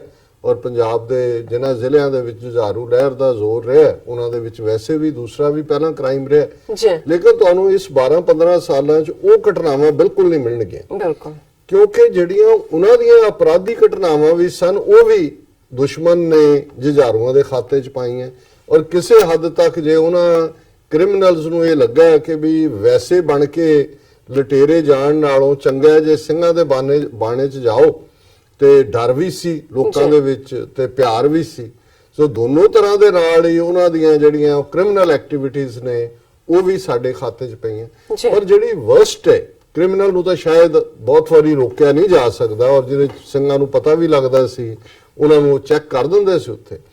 ਥਰਡ ਤੇ ਜਿਹੜਾ ਵਰਸਟ ਪਾਰਟ ਹੈ, ਜਿਹਨੇ ਸਾਡੀ ਜੁਝਾਰੂ ਲਹਿਰ ਨੂੰ ਅੰਦਰੋਂ ਖੋਰਾ ਲਾਇਆ, ਉਹ ਸੀ ਇੰਡੀਅਨ ਇੰਟੈਲੀਜੈਂਸ ਏਜੰਸੀਆਂ ਦਾ ਸਾਡੀਆਂ ਸਫਾਂ ਦੇ ਵਿੱਚ ਆਵੜਨ ਜੀ, ਔਰ ਅਪਰ ਲੈਵਲ ਤੱਕ ਚਲੇ ਜਾਣਾ। ਬਿਲਕੁਲ, ਔਰ ਕਿਉਂਕਿ ਜ਼ਾਹਰ ਹੈ ਹੁਣ ਮੇਰੇ ਸਾਹਮਣੇ ਵੀ ਜੇ ਕੋਈ ਗੁਰਸਿੱਖ ਸਿੱਖੀ ਸਰੂਪ ਆਏ, ਭਾਵੇਂ ਉਹ ਕੌਣ ਹੈ, ਜਦੋਂ ਉਹ ਆਪਣੀ ਕੋਈ ਵੀ ਗੱਲ ਸੁਣਾਏਗਾ, ਮੇਰੇ ਮਨ 'ਚ ਪਹਿਲਾਂ ਉਹਦਾ ਸਰੂਪ ਦੇਖ ਕੇ ਸ਼ਰਧਾ ਪੈਦਾ ਹੁੰਦੀ ਹੈ। ਬਿਲਕੁਲ, ਫਿਰ ਉਸ ਦੀ ਗੱਲ ਨੂੰ ਵੀ ਮੈਂ ਗੰਭੀਰਤਾ ਨਾਲ ਸੁਣਾਂਗਾ। ਮੈਂ ਸ਼ੱਕ ਤੋਂ ਸ਼ੁਰੂ ਨਹੀਂ ਕਰਾਂਗਾ, ਵਿਸ਼ਵਾਸ ਤੋਂ ਹੀ ਸ਼ੁਰੂ ਕਰਾਂਗਾ। ਜੀ, ਹੁਣ ਇਸ ਗੱਲ ਨੂੰ ਦੁਸ਼ਮਣ ਵੀ ਬਾਖੂਬੀ ਸਮਝਦਾ ਸੀ, ਔਰ ਉਹਨਾਂ ਨੇ ਉਸ ਕਿਸਮ ਦੇ ਹੀ ਬਾਣਿਆਂ ਵਾਲੇ ਜਿਹੜੇ ਨੌਜਵਾਨ ਤਿਆਰ ਕੀਤੇ, ਜਿਨ੍ਹਾਂ ਨੂੰ ਖਾਲਸਾਈ ਬਾਣੇ, ਚੋਲੇ, ਔਰ ਦੂਸਰਾ ਉਹ ਇੱਕ ਪਾਸੇ ਉਹਨਾਂ ਤੋਂ ਕ੍ਰਿਮੀਨਲ ਐਕਟੀਵਿਟੀ ਸੀ, ਪਰ ਦੂਸਰੇ ਪਾਸੇ ਅਪਰ ਲੈਵਲ ਦੇ ਵਿੱਚ ਅਜੀਤ ਡੋਵਲ, ਜਿਹੜਾ ਬਾਅਦ ਦੇ ਵਿੱਚ ਹੁਣ ਨੈਸ਼ਨਲ ਸਿਕਿਉਰਿਟੀ ਐਡਵਾਈਜ਼ਰ ਹੈ, ਔਰ ਉਹਨੇ ਕਈ ਇੰਟਰਵਿਊ 'ਚ ਕਲੇਮ ਕੀਤਾ ਹੈ ਕਿ ਜੀ ਮੈਂ ਕਿਵੇਂ ਆਪਰੇਸ਼ਨ ਬਲੈਕ ਥੰਡਰ, ਜਿਹਨੂੰ ਇਹਨਾਂ ਨੇ ਨਾਂ ਦਿੱਤਾ 1988 'ਚ, ਕਿ ਉਸ ਵੇਲੇ ਮੈਂ ਅੰਮ੍ਰਿਤਸਰ ਦੇ ਵਿੱਚ ਸੀ ਔਰ ਮੈਂ ਹੀ ਉਹ ਆਪਰੇਸ਼ਨ ਕੀਤਾ, ਔਰ ਮੈਂ ਰਿਕਸ਼ਾ ਚਲਾਉਂਦਾ ਸੀ ਦਿਨ ਵੇਲੇ, ਔਰ ਤਾਂ ਕਿ ਮੇਰੇ ਉੱਥੇ ਕਿਸੇ ਨੂੰ ਸ਼ੱਕ ਨਾ ਹੋਏ। ਪਰ ਮੈਂ ਅੰਦਰ ਜਿਹੜੇ ਜੁਝਾਰੂ ਸੀ ਉਹਨਾਂ ਨੂੰ ਮੈਂ ਇਹ ਕਨਵਿੰਸ ਕਰਵਾ ਦਿੱਤਾ ਸੀ ਕਿ ਮੈਂ ਪਾਕਿਸਤਾਨ ਦੀ ਖੁਫੀਆ ਏਜੰਸੀ ISI ਦਾ ਕਰਨਲ ਹੈ, ਔਰ ਉਸ ਦੇ ਥੱਲੇ ਹੀ ਉਹਨਾਂ ਨੂੰ ਮੈਂ ਇਵੇਂ ਹੀ ਟਰੀਟ ਕਰ ਰਿਹਾ ਸੀ ਕਿ ਜਿਵੇਂ ਤੁਹਾਡੀ ਮਦਦ ਅਸੀਂ ਕਰ ਰਹੇ ਹਾਂ ISI ਵੱਲੋਂ। ਔਰ ਉਹਨੇ ਕਿਹਾ ਕਿ ਜੀ ਅਖੀਰ ਮਤਲਬ ਮੇਰੇ ਤੇ ਸ਼ੱਕ ਵੀ ਨਹੀਂ ਹੋਇਆ, ਔਰ ਮੈਂ ਉਸ ਬਲੈਕ ਥੰਡਰ ਨੂੰ ਸਫਲਤਾ ਨਾਲ ਕੀਤਾ। ਹੁਣ ਬਲੈਕ ਥੰਡਰ ਆਪਰੇਸ਼ਨ 88 ਦਾ ਕੀ ਸੀ ਜਿਹਦਾ ਨਾਂ ਇਹਨਾਂ ਨੇ ਬਲੈਕ ਥੰਡਰ ਰੱਖਿਆ? ਜ਼ਾਹਰ ਹੈ ਕਿ ਜੂਨ 84 ਦੇ ਵਿੱਚ ਜਿਹੜੀ ਬਹਾਦਰੀ ਦੇ ਨਾਲ ਸਿੰਘ ਜੂਝੇ ਸਨ, ਜਰਨੈਲ ਸਿੰਘ ਖਾਲਸਾ ਪਿੰਡਾਂ ਵਾਲੇ, ਜਨਰਲ ਸੁਬੇਗ ਸਿੰਘ, ਭਾਈ ਅਮਰੀਕ ਸਿੰਘ, ਉਹਨਾਂ ਦੇ ਨਾਲ 3-4 ਦਰਜਨ ਸਿੰਘਣੀਆਂ, ਔਰ ਜ਼ਾਹਰ ਹੈ ਕਿ ਉਹਨੇ ਇੱਕ ਹਿਸਟਰੀ ਰਚੀ। ਕਦੇ ਅਸੀਂ ਉਸ ਨੂੰ ਚਮਕੌਰ ਦੀ ਗੜੀ ਦੀ ਯਾਦ ਦਹਾਨੀ ਕਿ ਕਿਵੇਂ 40 ਭੁੱਖੇ ਪਾਣੇ ਸਿੱਖ ਜਿਹੜੇ ਨੇ ਉਹ 10 ਲੱਖ ਫੌਜ ਦੇ ਨਾਲ ਟਕਰਾ ਗਏ ਸਨ, ਔਰ ਇਧਰ 2-3 ਲੱਖ ਭਾਰਤੀ ਫੌਜ ਟੈਂਕਾਂ ਤੋਪਾਂ ਦੇ ਨਾਲ ਲੈਸ ਉਹਨਾਂ ਨੂੰ ਚੈਲੰਜ ਕੀਤਾ। ਪਰ ਇਸ ਦੇ ਨਾਲ ਜਿਹੜੀ ਉਹ ਗਲੋਰੀ ਸੀ ਉਹ ਨਿਕਲੀ। ਬੇਸ਼ੱਕ ਇਹਨਾਂ ਨੇ ਅਕਾਲ ਤਖਤ ਢਾਇਆ, ਸੰਤਾਂ ਨੂੰ ਸ਼ਹੀਦ ਕੀਤਾ, ਹਜ਼ਾਰਾਂ ਬੇਗੁਨਾਹ ਮਾਰੇ। ਹੁਣ ਏਜੰਸੀਆਂ ਜਿਹੜੀਆਂ ਨੇ ਉਸ ਗਲੋਰੀ ਨੂੰ ਤੋੜਨਾ ਚਾਹੁੰਦੀਆਂ ਸੀ ਕਿ ਵੀ ਸਿੱਖ ਜਿਹੜੇ ਨੇ ਹਮੇਸ਼ਾ ਹੀ ਲਾਸਟ ਬ੍ਰੈਥ ਐਂਡ ਬੁਲਟ ਨਹੀਂ ਲੜਦੇ, ਇਹ ਸਰੈਂਡਰ ਵੀ ਕਰਦੇ ਨੇ, ਇਹ ਕਾਲੀਆਂ ਕਰਤੂਤਾਂ ਵੀ ਕਰਦੇ ਨੇ। ਸੋ ਬਲੈਕ ਥੰਡਰ ਤੋਂ ਪਹਿਲਾਂ ਉਹਨਾਂ ਨੇ ਆਪਣੀਆਂ ਹੀ ਉਹ ਗੈਂਗਸ ਜਿਹੜੀਆਂ ਸਿੱਖੀ ਸਰੂਪ ਸੀ, ਉਹਨਾਂ ਚੋਂ 5% ਅਸਲੀ ਸੀ, 95% ਜਿਹੜੇ ਨੇ ਉਹ ਇਹਨਾਂ ਦੇ ਹੀ ਗੈਂਗਸਟਰ ਸੀ, ਏਜੰਸੀਆਂ ਦੇ। ਜਿਹੜੇ ਡੋਵਲ ਦੀ ਫੌਜ ਸੀ, ਜੋ ਜੀ ਫੌਜ ਕੈਟਾਂ ਦੀ, ਔਰ ਇਹੋ ਜਿਹੇ ਕੰਮ ਕਰਵਾਉਣ ਲਈ ਇਜ਼ਹਾਰ ਆਲਮ ਨੇ ਬਣਾਈ ਸੀ, SSP ਸੀ ਅੰਮ੍ਰਿਤਸਰ, ਉਹਦਾ ਨਾਮ ਉਹਨੇ ਆਲਮ ਸੈਨਾ ਰੱਖਿਆ ਸੀ। ਇਹੋ ਜਿਹਾ ਹੀ ਕੰਮ ਸੁਮੇਧ ਸੈਣੀ ਨੇ ਵੀ। ਫਿਰ ਤਾਂ ਕੁੱਲ ਮਿਲਾ ਕੇ ਹਰ ਜ਼ਿਲ੍ਹੇ ਦੇ SSP ਜਿਹੜੇ ਨੇ ਜਾਂ SP ਲੈਵਲ ਦੇ ਉੱਤੇ ਉਹਨਾਂ ਨੇ ਆਪਣੇ ਕ੍ਰਿਮੀਨਲ ਰੱਖੇ ਹੋਏ ਸੀ, ਜਿਹੜੇ ਸਿੰਘਾਂ ਦੇ ਨਾਲ ਵੀ ਰਲੇ ਹੋਏ ਸੀ। ਉਹ ਦੂਸਰੀਆਂ ਕਾਲੀਆਂ ਕਰਤੂਤਾਂ ਵੀ ਕਰਦੇ ਸੀ, ਹਥਿਆਰ ਉਹਨਾਂ ਨੂੰ ਪੁਲਿਸ ਨੇ ਦਿੱਤੀ ਹੋਈ ਸੀ, ਵਧੀਆ ਜਿਪਸੀ ਗੱਡੀਆਂ 'ਚ ਉਹ ਘੁੰਮਦੇ ਸੀ, ਕਾਲਿਆਂ ਸ਼ੀਸ਼ਿਆਂ ਵਾਲੀਆਂ 'ਚ। ਔਰ ਜਿਨ੍ਹਾਂ ਸਿੰਘਾਂ ਦੇ ਨਾਲ ਵਿਚਰਦੇ ਸੀ, ਜਦੋਂ ਕਾਲਿਆਂ ਸ਼ੀਸ਼ਿਆਂ ਵਾਲੀਆਂ ਗੱਡੀਆਂ 'ਚੋਂ ਘੁੰਮਦੇ ਸੀ, ਤੇ ਸਿੰਘਾਂ ਨੇ ਵੀ ਵਿਚਰਨਾ ਉੱਥੇ ਹੀ ਹੈ। ਉਹ ਵਿੱਚੋਂ ਹੀ ਜੇ ਉਹਨਾਂ ਨੂੰ ਕਿਤੇ ਚੌਂਕ ਦੇ ਵਿੱਚ ਕਿਸੇ ਹੋਰ ਥਾਂ ਤੇ ਕੋਈ ਸਿੰਘ ਨਜ਼ਰ ਆਉਂਦਾ ਸੀ ਤਾਂ ਨਾਲ ਨੂੰ ਪੁਆਇੰਟ ਆਊਟ ਗੱਡੀ 'ਚ ਉਹਨੂੰ ਚੁੱਕ ਕੇ ਲੈ ਜਾਂਦੇ ਸੀ, ਟਾਰਚਰ ਕਰਕੇ ਮਾਰ ਦਿੰਦੇ ਸੀ। ਕਾਲੇ ਸ਼ੀਸ਼ੇ ਲੱਗੇ ਹੋਏ ਨੇ, ਅੰਦਰ ਉਹਨਾਂ ਦੀ ਕੈਟ ਬੈਠੀ ਹੈ, ਬਾਹਰ ਪਤਾ ਵੀ ਨਹੀਂ ਹੈ ਵੀ ਕਿਹੜਾ ਕਿਹਨੂੰ ਫੜਾਇਆ ਜਾ ਰਿਹਾ। ਸੋ ਇਹ ਪਾਰਟ ਵੀ। ਔਰ ਬਲੈਕ ਥੰਡਰ ਦੇ ਵੇਲੇ ਜੇ 90-92 ਬੰਦੇ, ਪਹਿਲਾਂ ਤਾਂ ਉਹਨਾਂ ਨੇ ਬਲੈਕ ਥੰਡਰ ਤੱਕ ਪਹੁੰਚਣ ਤੋਂ ਪਹਿਲਾਂ ਪੂਰੀ ਤਰ੍ਹਾਂ ਇਸ ਕਿਸਮ ਦਾ ਮਾਹੌਲ ਸਿਰਜਿਆ, ਉੱਥੇ ਆਪਣੇ ਬੰਦੇ ਬਿਠਾਏ, ਉਹ ਲੋਕਾਂ ਨੂੰ ਚਿੱਠੀਆਂ ਲਿਖਦੇ ਸੀ ਕਿ ਇੰਨੇ ਪੈਸੇ ਲੈ ਕੇ ਇੰਨੇ ਰੂਮ ਨੰਬਰ ਫਲਾਣੇ 'ਚ ਆ ਜਾਓ, ਕਮਰਾ ਨੰਬਰ, ਪਰਿਕਰਮਾ ਤੇ ਉਹਨਾਂ ਦਾ ਕਬਜ਼ਾ, ਅਕਾਲ ਤਖਤ ਤੇ ਆਲਾ ਦੁਆਲਾ ਉਹਨਾਂ ਦਾ ਸਾਰਾ ਕੰਟਰੋਲ, ਜੀ ਔਰ ਅੰਦਰ ਫਿਰ ਬਦਫੈਲੀਆਂ ਵੀ ਔਰ ਦੂਸਰੇ ਵੀ ਸਾਰੇ ਲੁੱਟਮਾਰ, ਪੈਸਾ ਔਰ ਕਤਲ। ਸੋ ਉਹਨਾਂ ਨੇ ਪਹਿਲਾਂ ਤਾਂ ਇਹ ਮਾਹੌਲ ਪੈਦਾ ਕਰ ਦਿੱਤਾ ਕਿ ਲੋਕ ਦਰਬਾਰ ਸਾਹਿਬ ਕੰਪਲੈਕਸ 'ਚ ਜਾਣ ਤੋਂ ਡਰਨ ਲੱਗ ਪਏ ਕਿ ਵੀ ਉੱਥੇ ਤਾਂ ਪਰ ਕਾਰੋ ਸਿੰਘਾਂ ਦੇ ਨਾਂ ਤੇ ਰਹਿ ਸੀ ਜੀ ਕਿ ਵੀ ਦੇਖੋ ਇਹ ਹੈ। ਫਿਰ ਜਦੋਂ ਉਹਨਾਂ ਨੇ ਕੀਤਾ, ਜ਼ਾਹਰ ਹੈ ਕਿ KP ਗਿੱਲ ਔਰ ਉਹਨਾਂ ਨੇ ਬਾਹਰਲਾ ਮੀਡੀਆ ਵੀ ਸੱਦ ਲਿਆ, ਉੱਪਰ ਲੱਗੀਆਂ ਨੇ ਟੈਲੀਸਕੋਪ, ਇਹ ਹੋਰ ਪੂਰਾ ਡਰਾਮਾ ਬਲੈਕ ਥੰਡਰ ਦਾ ਕੀਤਾ, ਜਿਹਦੇ ਥੱਲੇ ਸੀ ਜੀ ਅੰਦਰੋਂ ਦੇਖੋ ਬਾਹਾਂ ਖੜੀਆਂ ਕਰਕੇ ਲੋਕ ਬਾਹਰ ਨਿਕਲ ਰਹੇ ਨੇ ਔਰ ਅੰਦਰ ਗੰਦ ਦੇ ਢੇਰ ਲੱਗੇ ਹੋਏ ਨੇ ਦੂਜੇ ਨੇ। ਸੋ ਕੁੱਲ ਮਿਲਾ ਕੇ ਔਰ ਉਹ ਫਿਰ ਪਿਕਚਰਾਂ ਜਿਹੜੀਆਂ ਵੱਡੇ ਵੱਡੇ ਨੀਲੇ ਬਾਣੇ ਔਰ ਦੂਜਿਆਂ ਦੇ ਵਿੱਚ ਬਾਹਾਂ ਖੜੀਆਂ ਕਰਕੇ ਔਰ ਜੋ ਕਰਤੂਤਾਂ ਸੀ ਉਹਨਾਂ ਦੀਆਂ, ਉਹਨੂੰ ਜਿਹੜਾ ਕਲਰਡ ਮੈਗਜ਼ੀਨਸ ਨੇ ਹਾਈਲਾਈਟ ਕੀਤਾ। ਸੋ ਉਹਦਾ ਉਹਨਾਂ ਨੇ ਦੋ ਪਾਸਿਓਂ ਉਹਨੂੰ ਜਸਟੀਫਾਈ ਕੀਤਾ। ਇੱਕ ਪਾਸੇ ਤਾਂ ਉਹਨਾਂ ਨੇ ਜੂਨ 84 ਨੂੰ ਜਸਟੀਫਾਈ ਕੀਤਾ ਕਿ ਜਿਹੋ ਜਿਹਾ ਮਾਹੌਲ ਹੀ ਉਦੋਂ ਸੀ, ਇਸ ਲਈ ਅਸੀਂ ਫੌਜ ਭੇਜੀ। ਦੂਸਰਾ ਸਿੱਖਾਂ ਦਾ ਮੋਰਾਲ ਤੋੜਿਆ ਕਿ ਦੇਖੋ ਜੀ ਸਿੰਘ ਵੀ ਇਹ ਕਰਦੇ ਰਹੇ ਨੇ ਔਰ ਦੇਖੋ, ਔਰ ਉਦੋਂ ਇਹ ਮਾਹੌਲ ਬਣਾ ਦਿੱਤਾ ਸੀ ਬਲੈਕ ਥੰਡਰ ਤੋਂ ਪਹਿਲਾਂ ਇਹੋ ਜਿਹੀਆਂ ਕਰਤੂਤਾਂ ਨਾਲ ਕਿ ਈਵਨ ਜਦੋਂ ਉਹਨਾਂ ਨੇ ਇਹ ਬਲੈਕ ਥੰਡਰ 88 ਦੇ ਵਿੱਚ ਕੀਤਾ, ਈਵਨ ਅੰਮ੍ਰਿਤਸਰ ਸ਼ਹਿਰ 'ਚ ਵੀ ਕਰਫਿਊ ਨਹੀਂ ਸੀ ਲਾਇਆ ਹੋਇਆ ਕਿਉਂਕਿ ਲੋਕ ਕਹਿੰਦੇ ਸੀ ਛੁਟਕਾਰਾ ਪਾਓ ਉਹਨਾਂ ਦਾ। ਔਰ ਉਹ ਜਿਹੜੇ 90-92 ਬੰਦੇ ਫੜੇ, ਉਹ ਕੁਝ ਮਹੀਨਿਆਂ ਦੇ ਵਿੱਚ ਹੀ ਸਾਰੇ ਦੇ ਸਾਰੇ ਬਾਹਰ ਆ ਗਏ ਕਿਉਂਕਿ ਬੰਦੇ ਹੀ ਇਹਨਾਂ ਦੇ ਸੀ। ਸੋ ਇਹ ਮੈਂ ਇਸ ਲਈ ਸਾਰਾ ਵੇਰਵਾ ਦਿੱਤਾ ਹੈ ਕਿ ਇਹ ਉਹ ਪੀਰੀਅਡ ਸੀ ਕਿ ਉੱਥੇ ਤਾਂ ਏਜੰਸੀਆਂ ਨੇ ਆਪਣਾ ਨੈਟਵਰਕ ਵਿੱਚ ਵਾੜ ਕੇ ਲਹਿਰ ਨੂੰ ਬਦਨਾਮ ਵੀ ਕੀਤਾ। ਇਵੈਂਚੁਅਲੀ ਜਿਹੜੇ ਟੌਪ ਦੇ ਸਾਡੇ ਜੁਝਾਰੂ ਸਿੰਘ ਸਨ ਉਸ ਪੀਰੀਅਡ ਦੇ, ਜੇ ਤੁਸੀਂ ਵੱਡੇ ਵੱਡੇ ਜਰਨੈਲਾਂ ਦੀ ਸ਼ਹੀਦੀ ਵੀ ਦੇਖੋ ਤੇ ਉਹ ਮੁਖਬਰੀ ਹੋਈ, ਕਈ ਵਾਰੀ ਬਿਲਕੁਲ ਨਾਲ ਦੇ ਸਾਥੀ ਤੋਂ ਹੋਈ ਕਿਉਂਕਿ ਉਹ ਨਾਲ ਏਜੰਸੀਆਂ ਦੇ ਰਲਿਆ ਹੋਇਆ ਸੀ। ਹੁਣ ਇਹਨਾਂ ਹਾਲਾਤਾਂ 'ਚ ਹੀ ਮੂਵਮੈਂਟ ਬਾਹਰ ਖੜੀ ਹੋ ਗਈ। ਜ਼ਾਹਰ ਹੈ ਸਿੱਖ ਵੱਡੀ ਗਿਣਤੀ 'ਚ ਉਦੋਂ ਵੀ ਬਾਹਰ ਸਨ, ਹੁਣ ਤਾਂ ਖੈਰ 5 ਮਿਲੀਅਨ ਤੋਂ ਜ਼ਿਆਦਾ ਨੇ। ਸੋ ਏਜੰਸੀਆਂ ਨੇ ਇਹ ਵੀ ਕੈਲਕੂਲੇਟ ਕਰ ਲਿਆ ਕਿ ਵੀ ਹੁਣ ਜਿਹੜੀ ਬਾਹਰ, ਔਰ ਜ਼ਾਹਰ ਹੈ ਦਰਬਾਰ ਸਾਹਿਬ ਦੇ ਹਮਲੇ ਤੋਂ ਇੱਕਦਮ ਬਾਅਦ ਲੰਡਨ, ਨਿਊਯਾਰਕ, ਵਾਸ਼ਿੰਗਟਨ, ਸਰੀ, ਟੋਰਾਂਟੋ, ਫਰੈਂਕਫਰਟ, ਦੁਨੀਆ ਭਰ ਦੇ ਵਿੱਚ ਜਿੱਥੇ ਸੀ ਲੱਖਾਂ ਦੀ ਗਿਣਤੀ 'ਚ ਪ੍ਰੋਟੈਸਟ ਹੋਏ। ਕਈ ਥਾਂ ਤੇ ਇੰਡੀਅਨ ਕੌਂਸੂਲੇਟਸ ਜਾ ਵੜੇ ਸਿੱਖ, ਕਈ ਥਾਂ ਤੇ ਜਿਹੜਾ ਉਹ ਬਿਲਕੁਲ ਰੋਸ ਸੀ, ਗੁੱਸਾ ਸੀ। ਸੋ ਉਹਨਾਂ ਨੇ ਦੇਖਿਆ ਕਿ ਵੀ ਇਹ ਗੁੱਸਾ ਜਿਹੜਾ ਹੈ ਕਿਸੇ ਪਾਸੇ ਹੋਰ ਨਾ ਕਨਵਰਟ ਹੋਏ। ਉਹਨਾਂ ਨੇ ਫਿਰ ਜਿਹੜੀ ਉਹਨਾਂ ਦੀ ਏਜੰਸੀ, ਉਹਨਾਂ ਨੇ ਰਾਹ ਰਿਸਰਚ ਐਂਡ ਐਨਾਲਿਸਿਸ ਵਿੰਗ ਜਿਹਨੂੰ ਕਹਿੰਦੇ ਨੇ, ਜਿਹੜੇ ਬਾਹਰਲੇ ਮੁਲਕਾਂ 'ਚ ਡੀਲ ਕਰਨ ਲਈ ਰੱਖੀ ਹੋਈ ਹੈ, ਉਹ ਉਹਨਾਂ ਨੇ ਰਾਹ ਨੇ ਬਾਹਰਲੇ ਸਿੱਖਾਂ ਦੇ ਵਿੱਚ ਵੀ ਜਿਹੜੀ ਹੈ ਉਹ ਘੁਸਪੈਠ ਸ਼ੁਰੂ ਕੀਤੀ। ਹਾਲਾਂਕਿ ਘੁਸਪੈਠ ਤਾਂ ਜੇ ਅਸੀਂ ਸੌਫਟ ਟਾਰਗੇਟ ਕਿਤਾਬ ਜਿਹੜੀ ਕਿ ਮਾਈਕ ਐਂਡਰਿਊ ਔਰ ਜ਼ਾਹਿਰ ਕਸ਼ਮੀਰੀ ਜਿਨ੍ਹਾਂ ਦੀ ਪਿੱਛੇ ਜੇ ਮੌਤ ਹੋਈ ਹੈ ਉਹਨਾਂ ਦੀ ਅਸੀਂ ਪੜ੍ਹੀਏ ਤੇ ਉਹਨਾਂ ਨੇ ਤਾਂ 70s ਦਾ ਹੀ ਜ਼ਿਕਰ ਕੀਤਾ ਹੈ ਕਿ ਬਾਹਰ ਕਿਵੇਂ ਉਹਨਾਂ ਨੇ ਵੈਸਟਰਨ ਗੁਰਦੁਆਰਾ ਟੋਰਾਂਟੋ 'ਚ ਅਮਰਜੀਤ ਸਮਰਾ ਨਾਂ ਦਾ ਬੰਦਾ, ਕਿਵੇਂ ਇਹਨਾਂ ਦੇ ਸਾਰਾ ਆਪਰੇਸ਼ਨ। ਲੇਕਿਨ 84 ਤੋਂ ਬਾਅਦ ਜਿਹੜੇ ਵੀ ਉਹਨਾਂ ਦੇ ਸਲੀਪਰ ਸੈੱਲ ਵੀ ਸੀ, ਕੁਝ ਹੁੰਦਾ ਹੈ ਵੀ ਉਹਨੂੰ ਸਲੀਪਰ ਸੈੱਲ ਕਹਿੰਦੇ ਨੇ ਵੀ ਤੁਸੀਂ ਰਿਕਰੂਟ ਕਰ ਲੈਂਦੇ ਹੋ, ਉਹ ਸਲੀਪ ਕਰ ਰਹੇ ਹੁੰਦੇ ਨੇ ਵੀ ਉਹ ਐਕਟਿਵ ਨਹੀਂ ਹੁੰਦੇ। ਉਹਨਾਂ ਨੂੰ ਫਿਰ ਕਹਿੰਦੇ ਨੇ ਵੀ ਜਦੋਂ ਤੁਹਾਨੂੰ ਹੋਏਗਾ ਅਸੀਂ ਦੱਸਾਂਗੇ, ਫਿਰ ਉਹਨਾਂ ਨੂੰ ਐਕਟੀਵੇਟ ਕਰ ਦੇਣ। ਸੋ ਜ਼ਾਹਿਰ ਹੈ ਵੀ 84 ਤੋਂ ਬਾਅਦ ਉਹਨਾਂ ਨੇ ਆਪਣੇ ਜਿਹੜੇ ਸਲੀਪਰ ਸੈੱਲ ਨੇ ਬਾਹਰ ਉਹ ਐਕਟੀਵੇਟ ਕੀਤੇ। ਉਹਨਾਂ ਦੇ ਜਿਹੜੇ ਬੜੇ ਮਾਹਰ ਇੰਟੈਲੀਜੈਂਸ ਵਾਲੇ ਸੀ ਉਹ ਰਾਹ ਦੇ ਮਿਸ਼ਨਸ 'ਚ ਆ ਕੇ ਇੱਥੇ ਲੱਗ ਗਏ ਔਰ ਉਹਦੇ 'ਚੋਂ ਜਿਹੜਾ ਇੱਕ ਵਰਸਟ ਆਪਰੇਸ਼ਨ ਉਹਨਾਂ ਨੇ ਕੀਤਾ ਜਿਹਦੇ ਥੱਲੇ ਉਹਨਾਂ ਨੇ ਸਿੱਖ ਮੂਵਮੈਂਟ ਨੂੰ, ਜਿਹਦੇ ਲਈ ਹਮਦਰਦੀ ਬਾਹਰ ਪੈਦਾ ਹੋਈ ਸੀ, ਦਹਿਸ਼ਤਗਰਦੀ ਦੇ ਖਾਤੇ 'ਚ ਪਾਇਆ, 에ਅਰ ਇੰਡੀਆ ਦਾ ਡਿਜ਼ਾਸਟਰ ਸੀ ਕੈਨੇਡਾ ਦਾ, ਜਿਹਨੂੰ ਰਾਹ ਨੇ ਮਾਸਟਰਮਾਈਂਡ ਕੀਤਾ ਔਰ ਕਿਵੇਂ 2 ਜਹਾਜ਼ ਕਨਿਸ਼ਕਾ ਔਰ ਦੂਸਰੇ ਉਹਨਾਂ ਦੇ ਵਿੱਚ ਬੰਬ ਰੱਖੇ। ਇੱਕ ਆਇਰਲੈਂਡ ਦੇ ਕੋਸਟ ਦੇ ਉੱਤੇ ਜਾ ਕੇ ਬਸਟ ਹੋਇਆ ਔਰ 332 ਬੰਦੇ ਸਣੇ ਉਹਨਾਂ ਦੇ ਹਮਲੇ ਦੇ ਮਾਰੇ ਗਏ। ਔਰ ਦੂਸਰਾ ਜਾਪਾਨ ਦੇ ਨਰੇਤਾ 에ਅਰਪੋਰਟ ਤੇ, ਜਿਹਦੇ 'ਚ ਕਿਉਂਕਿ ਉਹ ਫਲਾਈਟ ਲੇਟ ਸੀ ਔਰ ਉਹਦੇ 'ਚ 2 ਮਜ਼ਦੂਰ ਜਿਹੜੇ ਨੇ 에ਅਰਪੋਰਟ ਦੇ ਉੱਤੇ ਜਿਹੜੇ ਬੈਗੇਜ ਹੈਂਡਲ ਕਰਦੇ ਆ ਉਹ ਮਾਰੇ ਗਏ। ਹੁਣ ਇਸ ਸਾਰੇ ਨੂੰ ਇਹ ਬੜਾ well planned and executed operation ਸੀ ਰਾਹ ਦਾ। ਔਰ ਉਸ ਵੇਲੇ ਜਿਹੜਾ ਇੱਕ ਟਰਬਨਡ ਇੰਟੈਲੀਜੈਂਸ ਆਪਰੇਟਿਵ ਆਟਵਾ ਦੇ ਵਿੱਚ ਸੀ, ਆਹਲੂਵਾਲੀਆ, ਉਸ ਨੂੰ ਥੋੜੀ ਦੇਰ ਬਾਅਦ ਹੀ ਕੈਨੇਡੀਅਨ ਗਵਰਨਮੈਂਟ ਨੇ ਪਰਸੋਨਾ ਨਾਨ ਗ੍ਰੇਟਾ, ਇੱਕ ਟੈਕਨੀਕਲ ਟਰਮ ਹੁੰਦੀ ਹੈ, ਉਹ ਐਲਾਨ ਕੇ ਉਹਨਾਂ ਨੇ ਉਹਨਾਂ ਨੂੰ ਮੁਲਕ 'ਚ ਕੱਢ ਦਿੱਤਾ ਸੀ। ਫਿਰ ਅਗਲੇ ਕਈ ਸਾਲ ਟ੍ਰਾਇਲ ਚੱਲਿਆ, ਹਾਲਾਂਕਿ ਇਨ ਦਾ ਐਂਡ ਬਰੀ ਹੋਏ ਬੰਦੇ। ਲੇਕਿਨ ਉਸ ਸਾਰੇ ਪੀਰੀਅਡ ਦਾ ਔਰ 에ਅਰ ਇੰਡੀਆ ਦੇ ਉਸ ਹਾਦਸੇ ਦਾ ਜਿਹਦੇ ਲਈ ਫਰੰਟਮੈਨ ਟਰਬਨਡ ਵਰਤੇ ਗਏ ਸੀ, ਉਹਦਾ ਨਤੀਜਾ ਇਹ ਹੋਇਆ ਵੀ ਖਾਲਿਸਤਾਨ ਦੀ ਮੂਵਮੈਂਟ ਜਿਹੜੀ ਹੈ ਉਹ ਇੰਟਰਨੈਸ਼ਨਲ ਟੈਰਰਿਜ਼ਮ ਦੇ ਖਾਤੇ 'ਚ ਇਹਨਾਂ ਨੇ ਪਾ ਦਿੱਤੀ। ਜੀ ਪਰ ਗੱਲ ਸਿਰਫ ਇਸ ਲੈਵਲ ਤੇ ਬਦਨਾਮੀ ਦੀ ਨਹੀਂ ਸੀ।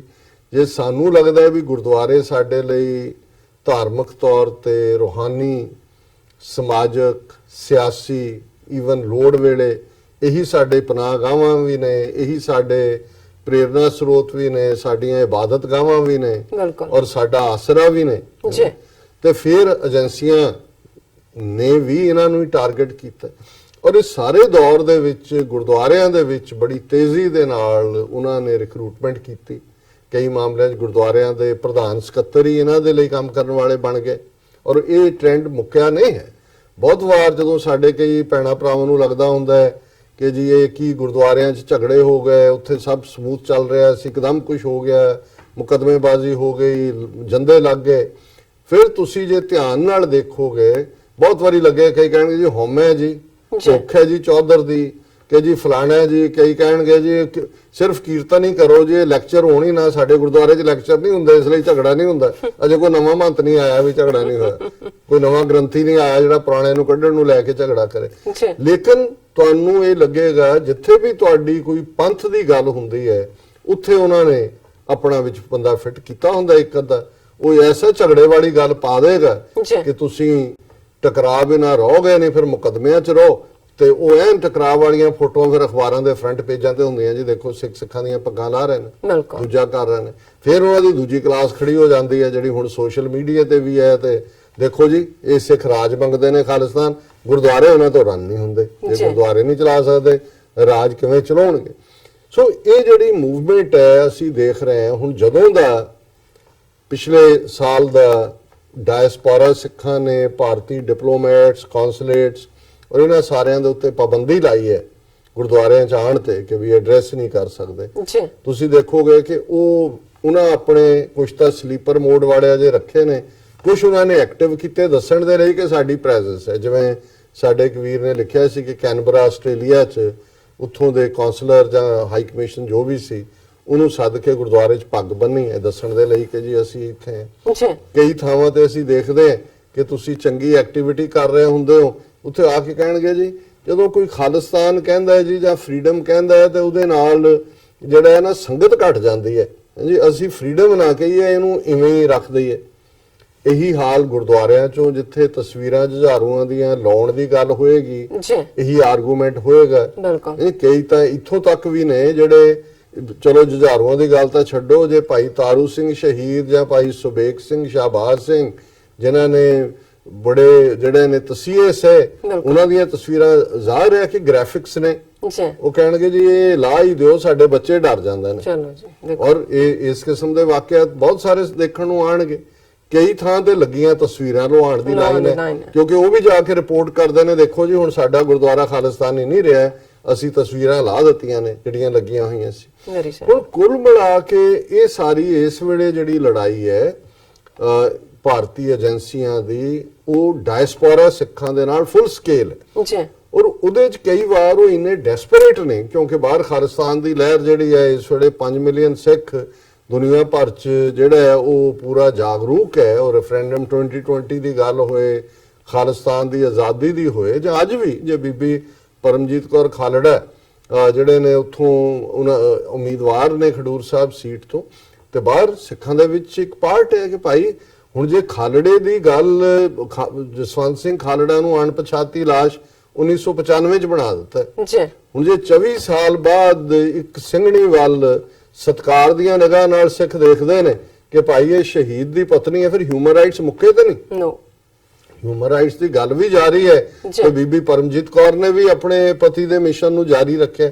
ਹੁਣ ਇਹ ਜਿਹੜਾ ਦੁਸ਼ਮਣ ਦਾ ਯਤਨ ਹੁੰਦਾ ਹੈ ਕਿ ਉਹ ਤੁਹਾਡੇ ਹੀਰੋਆਂ ਨੂੰ ਵਿਲਨ ਬਣਾ ਕੇ ਦੱਸਣ, ਤੁਹਾਡੇ ਗੁਰਦੁਆਰਿਆਂ ਨੂੰ ਜਿੱਥੇ ਤੁਸੀਂ ਬੈਠ ਕੇ ਪੰਥਕ ਭਲੇ ਦੀ, ਪੰਥਕ ਆਜ਼ਾਦੀ ਦੀ ਗੱਲ ਕਰਨੀ ਹੈ, ਉਹਨੂੰ ਠਾਕਰ ਦੁਆਰੇ ਬਣਾ ਦੇਣ ਕਿ ਤੁਸੀਂ ਜਾਓ ਮੱਥਾ ਟੇਕੋ, $2 ਪਹਿਲਾਂ ਬਾਹਰ ਹੱਥ ਧੋਣ ਲੱਗੇ ਕੱਢ ਲਓ, ਇੱਕ ਬਾਬੇ ਦਾ, ਇੱਕ ਰਾਗੀਆਂ ਦਾ ਤੇ ਇਹ ਵਾਜੇ ਦਾ, ਕਹਿੰਦੇ ਇੱਕ ਬਾਬੇ ਦਾ, ਇੱਕ ਵਾਜੇ ਦਾ, ਇੱਕ ਉੱਥੇ ਰੱਖਿਆ ਕੀਤਾ ਪ੍ਰਸ਼ਾਦ। ਉਹਨਾਂ ਨੂੰ ਕੀ ਪ੍ਰੋਬਲਮ ਹੈ, ਤੁਸੀਂ ਸੋਨੇ ਦੇ ਉੱਤੇ ਛਤਰ ਚਲਾ ਦਿਓ ਕਿ ਸੋਨੇ ਦੇ ਜਿਹੜੇ ਆ ਉਹ ਪਾਲਕੀ ਸਾਰੀ ਸੋਨੇ ਦੀ ਬਣਾ ਦਿਓ, ਉਹਨਾਂ ਨੂੰ ਕੀ ਫਰਕ ਪੈਂਦਾ। ਹਾਂ, ਜੇ ਤੁਸੀਂ ਉੱਥੇ ਬੈਠ ਕੇ ਗੱਲ ਕਰੋਗੇ ਭਾਈ ਸਾਡੇ ਨਾਲ ਧੱਕਾ ਹੋ ਰਿਹਾ ਹੈ, ਅਸੀਂ ਪ੍ਰੋਟੈਸਟ ਦੇ ਵਿੱਚ ਬੱਸ ਲੈ ਕੇ ਜਾਣੀ ਹੈ, ਅਸੀਂ ਸਿੱਖ ਡੇ ਫਰੀडम ਮਾਰਚ ਦੇ ਵਿੱਚ, ਹਾਂ ਫਿਰ ਆਣਗੇ ਜੀ ਗੁਰਦੁਆਰਿਆਂ ਦੇ ਬੜੇ ਪ੍ਰੋਜੈਕਟ ਨੇ ਜੀ, ਅਸੀਂ ਇਹ ਲੰਗਰ ਨਵਾਂ ਬਣਾ ਰਹੇ ਹਾਂ, ਇੱਧਰ ਨੂੰ ਕੰਧ ਕੱਢ ਰਹੇ ਹਾਂ, ਉਧਰ ਦੀ ਕੰਧ ਤੋੜ ਰਹੇ ਹਾਂ।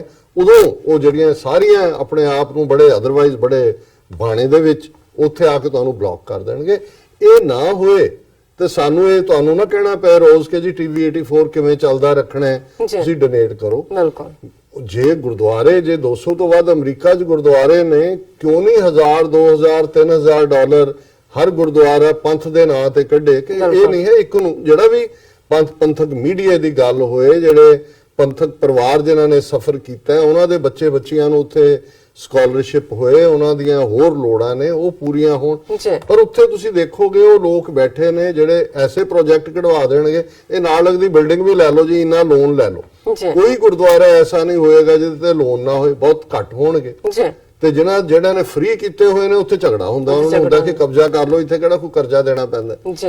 ਸੋ ਕੁੱਲ ਮਿਲਾ ਕੇ ਮੈਂ ਸਮਝਦਾ, ਪਰ ਜਦੋਂ ਅਸੀਂ ਇਹ ਗੱਲਾਂ ਕਹਿੰਦੇ ਕਈ ਵਾਰੀ ਸਾਡੇ ਚੋਂ ਹੀ ਕਹਿਣ ਵਾਲੇ ਨੇ ਜੀ ਸਬੂਤ ਕੀ ਹੈ ਜੀ, ਨਹੀਂ ਇਹ ਤਾਂ ਗੱਲਾਂ ਹੀ ਨੇ। ਪਰ ਮੈਂ ਸਮਝਦਾ ਵੀ ਅੱਜ ਜਿਹੜੀ ਖਬਰ ਐਸੋਸੀਏਟਡ ਪ੍ਰੈਸ ਨੇ ਜਰਮਨ ਦੇ ਹਵਾਲੇ ਨਾਲ ਦਿੱਤੀ, ਉਸ ਤੋਂ ਪਹਿਲਾਂ ਵੀ ਜਰਮਨ ਚੋਂ ਇੱਕ ਸਬੂਤ ਨਿਕਲਿਆ ਸੀ, ਪਰ ਉਹ ਬਿਲਕੁਲ ਸਾਬਤ ਕਰਦਾ ਹੈ ਕਿ ਕਿਵੇਂ ਔਰ ਸਾਡੇ ਗੁਰਦੁਆਰਿਆਂ 'ਚ ਇਨਫਿਲਟ੍ਰੇਟ ਕਰਨ ਲਈ ਉਹਨਾਂ ਨੇ ਕੋਈ ਰਕੇਸ਼ ਕੁਮਾਰ ਜਾਂ ਮਨੀਸ਼ ਤਿਵਾੜੀ ਜਾਂ ਬ੍ਰਹਮਦੱਤ ਸ਼ਰਮਾ ਨਹੀਂ ਲੱਭਣਾ, ਉਹਨਾਂ ਨੇ ਕੋਈ ਸਿੰਘ ਤੇ ਕੌਰ ਹੀ ਲੱਭਣੇ ਨੇ ਉਦਾਂ ਦੀਆਂ ਸ਼ਕਲਾਂ ਵਾਲੇ। ਅਦਰਵਾਈਜ਼ ਮਨੀਸ਼ ਕੁਮਾਰ ਜਾਂ ਦੂਜੇ ਤੇ ਤਾਂ ਤੁਹਾਨੂੰ ਸ਼ੱਕ ਹੋਏਗਾ ਵੀ ਕੀ ਹੈ। ਔਰ ਜਰਮਨ ਦੇ ਵਿੱਚ ਕਿਵੇਂ ਇੱਕ ਸਿੱਖ ਕਪਲ ਭਾਰਤ ਦੀ ਖੁਫੀਆ ਏਜੰਸੀ ਰਾਹ ਦੇ ਲਈ ਕੰਮ ਕਰ ਰਿਹਾ ਸੀ, ਉਹ ਕੱਲਾ ਖਾਲਿਸਤਾਨੀਆਂ ਦੇ ਉੱਤੇ ਹੀ ਨਹੀਂ ਸੀ ਜਸੂਸੀ ਕਰਕੇ, ਰਾਹ ਦਾ ਜਿਹੜਾ ਉਹਨਾਂ ਦਾ ਹੈਂਡਲਰ ਸੀ ਐਮਬੈਸੀ 'ਚ ਬਰਲਿਨ 'ਚ ਉਹਨੂੰ ਦੇ ਰਿਹਾ ਸੀ, ਬਲਕਿ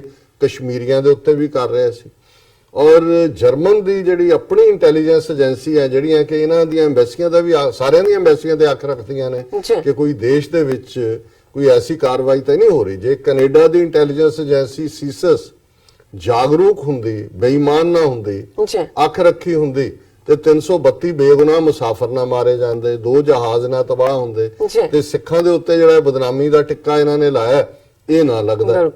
ਸੋ ਯੂਰਪ ਦੇ ਵਿੱਚ ਹਕੂਮਤਾਂ ਸਮਝਦੀਆਂ ਨੇ, ਹੁਣ ਜਰਮਨ ਦੇ ਵਿੱਚ ਵੀ ਜਿਹੜੇ ਨੇ ਸਿੱਖ ਵੱਡੀ ਗਿਣਤੀ 'ਚ ਨੇ, ਔਰ ਜ਼ਾਹਰ ਹੈ ਉਹਨਾਂ ਦੀਆਂ ਏਜੰਸੀਆਂ ਸਮਝਦੀਆਂ ਨੇ ਕਿ ਵੀ ਇਹ ਜਰਮਨ ਦੇ ਜਿਹੜੇ ਸ਼ਹਿਰੀ ਸਿੱਖ ਨੇ ਉਹਨਾਂ ਦੇ ਮਾਮਲਿਆਂ 'ਚ ਇੰਟਰਫੀਅਰ ਕਰ ਰਹੀ ਹੈ ਇੰਡੀਅਨ ਏਜੰਸੀਆਂ, ਔਰ ਉਹਨਾਂ ਨੇ ਅੱਖ ਰੱਖੀ। ਔਰ ਇਹ ਖਬਰ ਹੈ Germany indicts Indian couple with spying on Sikh opposition, ਕਿ ਜਰਮਨ ਦੀ ਪੁਲਿਸ ਨੇ, ਔਰ ਜਰਮਨ ਦਾ ਸ਼ਹਿਰ ਕਾਰਲਸਰੂਹਸ ਹੈ, ਜਿੱਥੇ ਕਿ ਉਹਨਾਂ ਨੇ ਇੱਕ ਸਿੱਖ ਕਪਲ ਜਿਹਦੇ 'ਚ 51 ਸਾਲਾ ਮਨਮੋਹਨ ਸਿੰਘ ਹੈ, 50 ਸਾਲਾ ਉਹਦੀ ਘਰ ਵਾਲੀ ਕਮਲਜੀਤ ਕੌਰ ਹੈ, ਉਹਨੂੰ ਇਹਨਾਂ ਨੇ ਇੰਡਾਈਕਟ ਕੀਤਾ। ਔਰ ਇਹ ਹੈ ਕਿ German prosecutor say they have indicted 2 Indian citizens for spying on the Sikh opposition and Kashmiri separatist in Germany, ਕਿ ਇਹ ਸਿੱਖਾਂ ਦੇ ਉੱਤੇ ਜਿਹੜੇ ਆਜ਼ਾਦੀ ਪਸੰਦ ਨੇ ਔਰ ਕਸ਼ਮੀਰੀ ਆਜ਼ਾਦੀ ਪਸੰਦਾਂ ਦੇ ਉੱਤੇ ਜਸੂਸੀ ਕਰ ਰਹੇ ਸੀ। ਫਿਰ federal prosecutor said Tuesday 50-year-old Manmohan Singh is accused of providing information to India's foreign intelligence agency, the research and analysis wing from January 2015 onward, ਕਿ ਇਹ ਜਿਹੜਾ ਮਨਮੋਹਨ ਸਿੰਘ ਹੈ 2015 ਤੋਂ ਯਾਨੀ ਪਿਛਲੇ 4 ਸਾਲ ਤੋਂ ਸਾਰੀ ਜਸੂਸੀ ਕਰਕੇ ਤੇ ਰਾਹ ਦੇ ਤੱਕ ਪਹੁੰਚਾ ਰਿਹਾ ਸੀ। His wife 51-year-old Kamaljeet Kaur allegedly also began cooperating with the spy agency starting in July 2017। ਫਿਰ ਉਹਦੀ ਘਰ ਵਾਲੀ ਵੀ ਜਿਹੜੀ ਹੈ ਰਿਕਰੂਟ ਹੋ ਗਈ ਜੁਲਾਈ 2017 ਤੋਂ, ਯਾਨੀ ਆਲਮੋਸਟ 2 ਸਾਲ ਪਹਿਲਾਂ ਉਹਨੇ ਸ਼ੁਰੂ ਕੀਤਾ। ਹੁਣ prosecutor said the couple is accused of receiving a total of 7,200 euros, about $8,100 for the information they provided to their handler who was stationed in Germany। ਹੁਣ ਤੁਸੀਂ ਦੇਖੋ ਕਾਦੇ ਤੇ ਵਿਕੇ ਜੀ $8100, $8,100 ਲੈ ਕੇ ਤੁਸੀਂ ਆਪਣੇ ਵੀ ਮੂੰਹ ਕਾਲਾ ਕਰਾਇਆ। ਔਰ ਇਹ ਜਿਹੜੀ ਇੰਡਾਇਕਸ਼ਨ ਹੈ 10 ਸਾਲ ਦੀ ਕੈਦ ਹੋਏਗੀ ਇਹਨਾਂ ਨੂੰ ਘੱਟੋ ਘੱਟ। ਕੌਮ ਦਾ ਨਾਲ ਧੋਖਾ, ਗਦਾਰੀ, ਔਰ ਕੀ ਆਪਣੇ ਬੱਚੇ ਬੱਚੀਆਂ ਨੂੰ ਕੀ ਦੱਸਣਗੇ ਕਿਹਦੇ ਲਈ, ਜਿਹੜਾ ਤੁਸੀਂ ਕਰਦੇ ਸੀ ਟੱਬਰ ਪਾਲਣ ਲਈ, ਕੀ ਹੈ। ਲੇਕਿਨ ਇਹ ਗੱਲ ਸਾਬਤ ਕਰਦੀ ਹੈ, ਇਸ ਇੰਡਕਸ਼ਨ ਨੇ ਪਹਿਲਾਂ ਵੀ ਜਰਮਨ 'ਚ ਹੋਈ ਹੈ, ਔਰ ਸਾਡੇ ਬੜੇ ਹੀ ਸੁਹਿਰਦ ਵੀਰ ਔਰ ਸਾਡੇ ਪਰਮ ਪਿਆਰੇ ਗੁਰਸਿੱਖ ਵੀਰ ਨੇ ਹਿਊਸਟਨ 'ਚ GC ਸਿੰਘ, ਜੀ ਉਹ ਸਾਨੂੰ ਅਕਸਰ ਲਿਖਦੇ ਰਹਿੰਦੇ ਨੇ, ਔਰ ਉਹਨਾਂ ਦੀ ਅੱਜ ਲਿਖਤ ਵੀ ਸੀ, ਰਾ ਇਨਫਿਲਟ੍ਰੇਸ਼ਨ ਇਨ ਸਿੱਖ ਡਾਇਸਪੋਰਾ ਕਨਫਰਮਡ ਬਾਈ ਜਰਮਨ ਗਵਰਨਮੈਂਟ, ਕਿ ਜਿਹੜੇ ਅਸੀਂ ਇਹ ਕਹਿੰਦੇ ਸੀ ਕਿ ਰਾ ਕਿਵੇਂ ਐਕਟ ਕਰਦੀ ਹੈ, ਕਿਵੇਂ ਸਿੱਖਾਂ 'ਚ ਵੜੀ ਹੋਈ ਹੈ, ਜੀ ਕਿਵੇਂ ਇਹ ਸਾਡੇ ਮਾਮਲਿਆਂ 'ਚ ਦਖਲਅੰਦਾਜ਼ੀ ਕਰਦੀ ਹੈ, ਇਹ ਜਿਹੜੀ ਹੈ ਉਹਨਾਂ ਨੇ ਕਨਫਰਮ ਕਰਤਾ ਜਰਮਨ ਗਵਰਨਮੈਂਟ ਨੇ। ਉਹਨਾਂ ਨੇ ਲਿਖਿਆ, dear doctor Sahib, here is the irrefutable proof of Ra's activities against Sikh diaspora, ਕਿ ਆਹ ਹੁਣ ਸਬੂਤ ਹੈ ਜੀ ਕਿ ਜਿਸ ਨੂੰ ਕੋਈ ਚੈਲੰਜ ਨਹੀਂ ਕਰ ਸਕਦਾ। We should approach all US, Canadian, UK and other governments and lawmakers with this news, confirming our long-standing convictions that most incidents of violence, infighting and destabilization activities in diaspora Sikh communities are the handiwork of raw infiltrators, spies and their agent provocateurs। ਉਹਨੇ ਕਿਹਾ ਜੀ ਇਹ ਸਾਨੂੰ ਜਿਹੜੀ ਖਬਰ, ਇਹ ਜਾਣਕਾਰੀ ਲੈ ਕੇ ਸਾਨੂੰ ਜਿਹੜਾ ਅਮਰੀਕਾ, ਕੈਨੇਡਾ, UK ਤੇ ਦੂਸਰੀਆਂ ਸਰਕਾਰਾਂ ਤੱਕ ਪਹੁੰਚ ਕਰਨੀ ਚਾਹੀਦੀ ਹੈ ਕਿ ਇਹ ਜਿਹੜੀ ਸਾਡੇ ਗੁਰਦੁਆਰਿਆਂ 'ਚ ਹਿੰਸਾ ਹੁੰਦੀ ਹੈ, ਝਗੜੇ ਹੁੰਦੇ ਨੇ, ਔਰ ਡੀਸਟੈਬਲਾਈਜ਼ ਡਾਇਸਪੋਰਾ ਸਿੱਖਾਂ ਨੂੰ ਕਰਨ ਦੇ ਲਈ ਜੋ ਯਤਨ ਹੁੰਦੇ ਨੇ, ਇਹ ਰਾਹ ਦੇ ਜਿਹੜੇ ਬੰਦੇ ਵਿੱਚ ਵੜੇ ਹੋਏ ਨੇ ਜਾਂ ਉਹਨਾਂ ਦੇ ਭੜਕਾਟ ਪੈਦਾ ਕਰਨ ਵਾਲੇ ਪੇਡ ਏਜੰਟ ਜਿਹੜੇ ਨੇ, ਉਹਨਾਂ ਦੀਆਂ ਕਰਤੂਤਾਂ ਨੇ। ਫਿਰ ਉਹਨਾਂ ਨੇ ਇਸ ਗੱਲ ਦਾ ਹਿਰਖ ਕੀਤਾ ਕਿ ਵੀ ਸਾਡੀਆਂ ਜਿਹੜੀਆਂ ਇੱਥੇ ਸਿਵਲ ਰਾਈਟਸ ਆਰਗੇਨਾਈਜੇਸ਼ਨਸ ਨੇ, ਸਿੱਖ ਕੋਲੀਸ਼ਨ ਜਾਂ ਸੈਲਡੈਫ, ਉਹਨਾਂ ਨੇ ਕਿਹਾ ਕਿ ਜਿਹੜੇ who are supposed to be proactive in giving positive image of Sikhs are completely silent on the issue of Indian government's nefarious activities, which is the chief cause of Sikhs being defamed and demonized। ਉਹਨਾਂ ਨੇ ਕਿਹਾ ਜੀ ਵੀ ਇਹ civil liberties organisations ਇਹ ਚੁੱਪ ਨੇ, ਔਰ ਇਹ ਹਕੂਮਤ ਨੂੰ ਮੌਕਾ ਮਿਲ ਰਿਹਾ ਵੀ ਸਿੱਖਾਂ ਨੂੰ ਉਹ ਬਦਨਾਮ ਕਰਨ, ਔਰ ਥੱਲੇ ਉਹਨਾਂ ਨੇ ਲਿੰਕ ਦਿੱਤਾ। ਮੈਂ ਸਮਝਦਾ ਵੀ ਇਹ ਬਿਲਕੁਲ ਠੀਕ ਹੈ ਸਰ ਸਾਹਿਬ ਨੇ, ਬਿਲਕੁਲ ਇਹਦੇ 'ਚ ਵੀ ਕੋਈ ਸ਼ੱਕ ਨਹੀਂ ਹੈ ਕਿ ਚੈਲੰਜਸ ਇੰਨੇ ਪਾਸਿਓਂ ਨੇ। ਹਾਲਾਂਕਿ ਇਹ ਆਰਗੇਨਾਈਜੇਸ਼ਨਸ ਔਰ ਦੂਸਰੀਆਂ ਸਾਡੇ ਯੰਗਸਟਰਸ ਦੀਆਂ ਨੇ, ਬਹੁਤ ਵਧੀਆ ਕੰਮ ਕਰ ਰਹੀਆਂ ਨੇ, ਬਹੁਤ ਉਹਨਾਂ ਨੇ ਹੇਟ ਕ੍ਰਾਈਮ ਦੇ ਅਗੇਂਸਟ ਦੂਸਰਾ, ਪਰ ਮੈਂ ਸਮਝਦਾ ਵੀ ਮੋਰ ਇਨਵੋਲਵਮੈਂਟ ਦੀ ਲੋੜ ਹੈ। ਅਸੀਂ ਜਦੋਂ ਇਹ ਕਹਿੰਦੇ ਹਾਂ ਕਿ ਆਪਣੇ ਬੱਚਿਆਂ ਨੂੰ ਹਾਇਰ ਐਜੂਕੇਸ਼ਨ ਸਿਰਫ ਡਾਕਟਰ ਇੰਜੀਨੀਅਰ ਬਣਾਉਣ ਤੱਕ ਹੀ ਨਹੀਂ, ਉਹ ਵਕੀਲ ਵੀ, ਜਿਹੜਾ ਪੋਲੀਟੀਕਲ ਸਾਇੰਸ, ਜਰਨਲਿਜ਼ਮ, ਦੂਸਰੇ ਇੰਟਰਨਸ਼ਿਪ ਸਟੇਟ ਡਿਪਾਰਟਮੈਂਟ ਦੇ ਵਿੱਚ, ਤਾਂ ਕਿ ਜਦੋਂ ਤੁਸੀਂ ਡਿਸੀਜਨ ਮੇਕਿੰਗ ਪਲੇਟਫਾਰਮਸ ਤੱਕ ਪਹੁੰਚ ਕਰੋਗੇ, ਫਿਰ ਹਕੂਮਤਾਂ ਨੂੰ ਸਮਝ ਆ ਵੀ ਇਹ ਕੀ ਕਰਦੇ ਨੇ, ਕੀ ਹੋ ਰਿਹਾ ਹੈ। ਪਰ ਜਿਵੇਂ ਅਮਰੀਕਨ ਬਾਈ ਐਂਡ ਲਾਰਜ ਇਹਨਾਂ ਦਾ ਕੋਈ ਸਾਊਥ ਏਸ਼ੀਆ ਨਾਲ ਕਦੇ ਬਹੁਤਾ ਵਾਹ ਨਹੀਂ ਰਿਹਾ। ਹੁਣ ਅਫਗਾਨਿਸਤਾਨ 'ਚ ਵਾਹ ਜ਼ਰੂਰ ਪਿਆ 2001 ਤੋਂ ਬਾਅਦ, ਪਰ ਉੱਥੇ ਵੀ ਲੂਜ਼ਿੰਗ ਗੇਮ ਹੀ ਰਹੀ ਹੈ, ਫੌਜੀ ਰਿਹਾ। ਇਸ ਲਈ ਇਹਨਾਂ ਨੂੰ ਨਹੀਂ ਪਤਾ, ਔਰ ਇੰਡੀਅਨਸ ਜਿੰਨੇ ਕਿ ਬਹੁਤ ਚਲਾਕ, ਔਰ ਇਹਨਾਂ ਦੀ ਰਾਹ ਦੀ ਟ੍ਰੇਨਿੰਗ KGB ਦੇ ਥੱਲੇ ਹੋਈ ਹੈ, ਔਰ ਇਹ ਹਰ ਮੁਲਕ ਦੇ ਵਿੱਚ, ਮੈਂ ਕਿਉਂਕਿ ਅਮਰੀਕਾ 'ਚ ਹੋਣ ਕਰਕੇ ਅਮਰੀਕਾ ਦੇ ਕੰਟੈਕਸਟ ਗੱਲ ਕੀਤੀ ਹੈ, ਜਰਮਨ 'ਚ ਜੇ ਇਸ ਲੈਵਲ ਦੇ ਉੱਤੇ ਉਹਨਾਂ ਨੇ ਕਪਲ ਜਿਹੜੇ ਨੇ ਉਹ ਰਿਕਰੂਟ ਕੀਤੇ ਹੋਏ ਨੇ, ਤੇ ਅਮਰੀਕਾ 'ਚ ਅੰਦਾਜ਼ਾ ਲਾ ਲਓ ਕਿ ਕਿੰਨੇ ਜਿਹੜੇ ਨੇ ਉਹ ਨੇ। ਹੁਣ ਇਸ ਗੱਲ ਦਾ ਜ਼ਰੂਰ ਧਿਆਨ ਰੱਖਣ ਪੈਣਾ ਵੀ ਕਿ ਵੀ ਕੋਈ ਜਸੂਸਣ ਤਾਂ ਨਹੀਂ ਬੜੀ ਹੋਈ। ਜਸੂਸਾਂ ਦੀ ਗੱਲ ਤਾਂ ਸੁਣੇ ਸੀ, ਹੁਣ ਤਾਂ ਇਹ ਵੀ ਹੋ ਗਿਆ ਨਾ ਇਹ ਜਸੂਸਣ ਹੈ। ਹੁਣ ਤਾਂ ਜਦੋਂ ਲੜਾਈਆਂ ਮਹੱਲਿਆਂ 'ਚ ਹੁੰਦੀਆਂ ਕਹਿੰਦਾ ਤੂੰ ਮੇਰੀ ਜਸੂਸੀ ਕਰਦੀ ਹੈ। ਸੋ ਇੱਥੇ ਰੀਅਲ ਜਸੂਸ ਰੱਖੇ ਹੋਏ ਨੇ। ਬਿਲਕੁਲ ਵੈਰੀ ਸ਼ੇਮਫੁਲ। ਡਾਕਟਰ ਸਾਹਿਬ ਇੱਥੇ ਲੈਣੇ ਆ ਬ੍ਰੇਕ ਤੋਂ ਪਹਿਲਾਂ ਅਸੀਂ ਦਰਸ਼ਕਾਂ ਤੇ ਸਰੋਤਿਆਂ ਨੂੰ ਅਪੀਲ ਤੇ ਬੇਨਤੀ ਕਰਦੀ ਹੈ ਵੀਅਰਸ, ਜਿਸ ਤਰ੍ਹਾਂ ਕਿ ਤੁਸੀਂ ਜਾਣਦੇ ਹੋ ਕਿ TV84 ਇੱਕ ਪੰਥਕ ਚੈਨਲ ਹੈ। TV84 ਸਿੱਖਾਂ, ਕਸ਼ਮੀਰੀਆਂ ਤੇ ਭਾਰਤ ਦੀਆਂ ਨੌਰਥ ਈਸਟ ਸਟੇਟਾਂ ਦੇ ਲੋਕਾਂ ਦੇ ਸਵੈ ਨਿਰਣੇ ਦੇ ਹੱਕਾਂ ਦਾ ਹਾਮੀ ਹੈ। ਅਸੀਂ ਚਾਹਾਂਗੇ ਕਿ ਤੁਸੀਂ TV84 ਦੀ ਵੱਧ ਤੋਂ ਵੱਧ ਮਾਈਕ ਸਹਾਇਤਾ ਕਰੋ। ਤੁਸੀਂ ਆਪਣੀ ਮਾਈਕ ਸਹਾਇਤਾ ਸਾਡੀ ਵੈਬਸਾਈਟ tv84.tv ਤੇ ਜਾ ਕੇ PayPal ਦੀ ਵਰਤੋਂ ਕਰਕੇ ਵਨ ਟਾਈਮ ਡੋਨੇਟ ਕਰ ਸਕਦੇ ਹੋ, ਮੰਥਲੀ ਡੋਨੇਟ ਵੀ ਕਰ ਸਕਦੇ ਹੋ। ਤੁਸੀਂ TV84 ਦੇ ਨਾਮ ਤੇ ਚੈੱਕ ਬਣਾ ਕੇ ਸਾਨੂੰ ਮੇਲ ਵੀ ਕਰ ਸਕਦੇ ਹੋ ਸਾਡੇ ਇਸ ਪਤੇ ਤੇ 36-01 37th Avenue, Long Island City, New York 11101 USA, ਜਾਂ ਫਿਰ ਤੁਸੀਂ ਸਾਨੂੰ ਫੋਨ ਰਾਹੀਂ ਵੀ ਸੰਪਰਕ ਕਰ ਸਕਦੇ ਹੋ ਸਾਡੇ ਫੋਨ ਨੰਬਰ ਤੇ 5164060694। Thank you so much viewers. ਵਿਚਾਰਾਂ ਦਾ ਸਿਲਸਿਲਾ ਇਸ ਤਰ੍ਹਾਂ ਚੱਲਦਾ ਰਹੇਗਾ। ਮਿਲਦੇ ਹਾਂ ਛੋਟੇ ਜਿਹੇ ਬ੍ਰੇਕ ਤੋਂ ਬਾਅਦ।